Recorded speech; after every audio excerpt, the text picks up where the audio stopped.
Hey Canucks fans, it's time for another edition of Ask Me Anything. I'm Clay Emo, I'm at Canuck Clay on Twitter. I'm at Clayton Emo on Instagram. I'm the founder of the GLCPC, the Good Looking Canucks Positivity Club. This is my Canucks take all in one take. It's Clay's Canucks commentary for Sunday, December the 20th. This is where you get Canucks insight that's positive and timely. Well, I hope you're doing well. I hope you're doing better than my fantasy team. Remember that fantasy team that I told you was a juggernaut and I went 12-2 during the regular season? Well, thankfully, we do a pool where half the money goes to the regular season champ, this guy, and the other half of the pool goes to the playoff champ, the team that emerges from the top four. And it looks like I'm going to lose this week after going 12-2 during the regular season. So I will take a gracious bow out of the playoffs. And yeah, it didn't help that one of my guys got injured, and a couple of them just didn't play that well. No excuses. But yeah, I will confirm everything tomorrow once the smoke settles, but not looking so good. What is looking good? Hockey. NHL hockey announced earlier today. Hopefully you saw my earlier vlog where I outlined some of the details. But yes, the 2020-2021 season is a go, and it starts on January 13th. But you can check out my other vlog for all the details on the announcement this morning. Okay, it's Sunday. It's time for Ask Me Anything. I got 7 or 8 questions from YouTube. A great variety that I want to get to, so let's do that now. Liam Haynes says this: do you think the Canucks can sign both Haula and Hamonic? Well, thanks, Liam, for that question. As you probably know, I know you watch my channel a lot. You've seen that I've been talking about them quite a bit over the last week or so. But no, I definitely don't think they're going to sign both of them.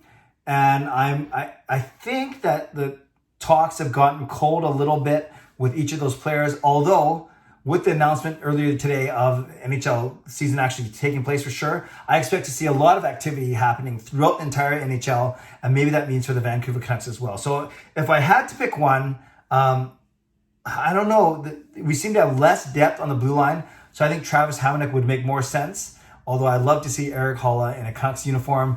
But if I had to pick one, I'm going with Hamonic, but I definitely don't think it'll be both of them, but I'd be loved to be proven wrong. Yijun Choi says this: what Canucks prospects do you think break into the roster in the 2021 season? I think coming out of camp, Olli Juolevi will have the best shot. I think he's penciled in, as long as the Canucks don't sign any new players. He's penciled in on the left side as a third pair behind Hughes and Edler, of course, on that left side. I think Höglander has an outside chance of making the team out of camp, but I'm thinking he's going to need one more year. And we know that Podkolzin is going to get here as soon as he can, whenever his KHL and the World Championships end. So if you don't count Podkolzin, I think that Olli Juolevi has the best chance of the prospects to make the team this season. Michael Steiger saying, just wondering how long will Elias Pettersson's next contract be? Well, generally, you're either looking at a bridge deal, 3 or 4 years. You're looking at a mid-sized deal, 5 or 6 years, or a long-term deal at 7 or 8 years.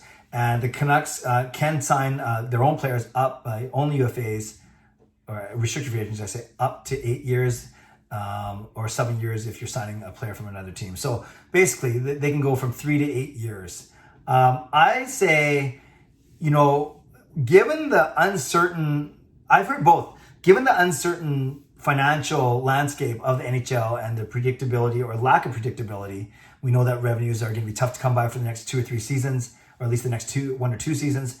A lot of people think that means that Pettersson should sign a bridge deal because there's so much uncertainty around the money. Why would you or why would the team lock themselves into a contract right now, do a 3-year bridge like Besser, and then we know that he's not going to flame out, and then you can worry about his next contract a little later. And generally, bridge contracts are for cheaper than for long-term contracts.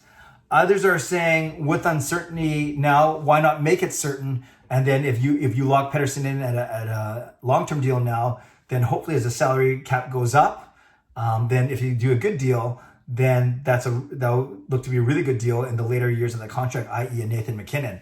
But I don't know. I just don't see that happening.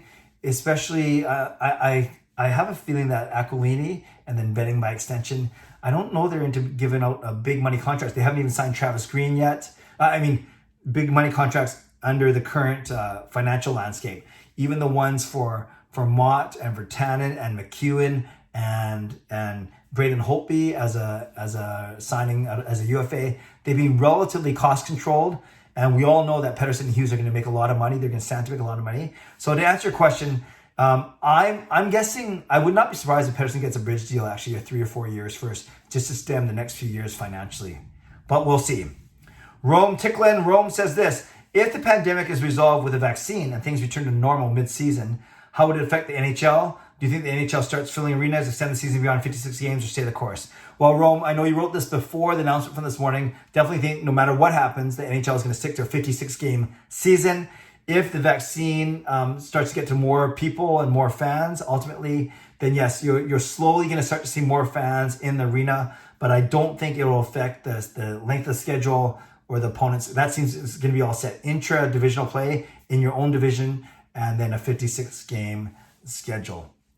I think the vaccine, the biggest effect it will have is comfort level of provincial health authorities, and then ultimately it'll have a direct bearing on when fans are allowed into arenas. Who knows? Some home teams might start with limited number of fans, a couple thousand fans in the arena, just for some ambiance and for a bit of revenue. But at least here in BC, we know how strict Dr. Bonnie Henry is, so I don't anticipate being in the arena this season as a season ticket holder. Alfred Nordanza, what are your reactions on the news spread regarding the Canucks logo being culturally appropriated, and when will you reveal the winner of the Canucks Haiku Contest? Well, Alfred, you may have missed it. I actually revealed the winner of the Canucks Haiku Contest 3 live streams ago, and I actually announced it on my Twitter page as well. So that Wildest Dreams, my friend Gabriella from Washington State won that. So she won the $100 van-based gift card. With respect to the Canucks logo, what are the reactions? I have a few reactions. I try to stay out of it publicly, at least. You generally want to defer to the experts. And in this case, it would be the First Nations, the Aboriginal people, and to see what they say. But the interesting thing is, even they are not united in what they're saying. Some are saying, it's not great. Others are saying it's fine. And even the Canucks released a statement on Thursday that turned out to be a tiny bit inaccurate. So this isn't a clean story all around, but I never really thought of it. I never thought it was an issue. Granted, I'm not of First Nations descent, so I don't understand all the issues fully. I try to learn about them, but in the big picture, I thought there was too big of a deal made out of the mask, and I'm not trying to sound Holtby's mask. I'm not trying to sound insensitive, but you're asking for my reaction. That was my gut feeling as well, and I think it's became too big of a story, quite frankly. Rob Willie, Coach Rob. If the NHL does end up canceling the season, does this mean Travis Green's contract will also be up if they don't renew it? Or will it be valid for next year if there's no season? Well, thankfully, we don't have to worry about it. But no, if there was no season, all contracts, coaches and players would likely be extended by another year because you can't be penalized for a season with no hockey. But thankfully, that's not the case. But it's still going to be a big story of whether or not Travis Green's going to get an extension. Maestro says, AMA, if all the Canadian division doesn't work out, do you see Canucks playing in Seattle or Portland and joining the Pacific Division? Again, this was written before the announcement today, so we know the Canadian division will work out. But the Canucks playing in Seattle or Portland, no, they wouldn't move just one team in the States and have them play. They would either move all Canadian teams to a hub or a neutral city, or they'd make Canada, I think, play in a Canadian city. You can't bring Vancouver out. Did I say you can't put Canada in a Canadian city? You can't put Vancouver in an American city. You had to put them in a Canadian city. You can't move Vancouver to the States because now your Canadian division is only 6 teams. And now we know it's going to be called the North Division. So if the Vancouver can't play in Vancouver, I see them going to another Canadian city, or all the 7 Canadian cities going to a hub, as opposed to Vancouver going to an American city, even in the Pacific Northwest. Lastly, Patrick Starr says this: what inspired you to start a YouTube channel? Back in the day, over 10 years ago now, it was more for my family videos and for my work videos, my ministry videos. And then a couple things happened. It was the 2010 Winter Olympics and then 2011 Stanley Cup run. And those things in back-to-back years really started me vlogging about sports. I did daily YouTube vlogs for the Winter Olympics when they were here in Vancouver. And then I was doing frequent vlogs for the Canucks playoff run. So that, again, was 10 years ago, but that's really got me going. And now I focus almost primarily to Canucks content, although once in a while you'll see a music video, a family video, a speaking video, or a work video on my YouTube channel. So there we go. Thanks, everyone. Some great questions, a couple of programming notes, or at least one. My live stream this week will be on Tuesday night. Tomorrow night, I'm participating in a big live stream with Canucks Hockey Blog, which is where I first got my podcasting experience. So I'm going to be appearing on theirs and then saving my voice for my own for the next night. Also, tomorrow is my daughter Kayla's 13th birthday. So you're welcome to greet her. Happy birthday sometime tomorrow on my channel. But yes, that's why I'm going to be doing my next live stream on Tuesday night as opposed to Monday night this week. And I think things can be more flexible this week because it's indeed Christmas time. You might have noticed I have some mixed towels, some pictures up right over my left shoulder. So I have 10 in here and then another 30 outside in our family room. If you follow me on Instagram or Twitter, you would have seen that already. Okay, leave a comment below on reaction to any of my answers or just your overall feelings on the NHL looking like they're ready to launch in 4 weeks from now. Leave a comment. I will read, react, and reply. Subscribe if you like to. Like this video if you like to. Stay safe, stay healthy. Take care of yourselves and take care of each other. God bless and go Canucks go.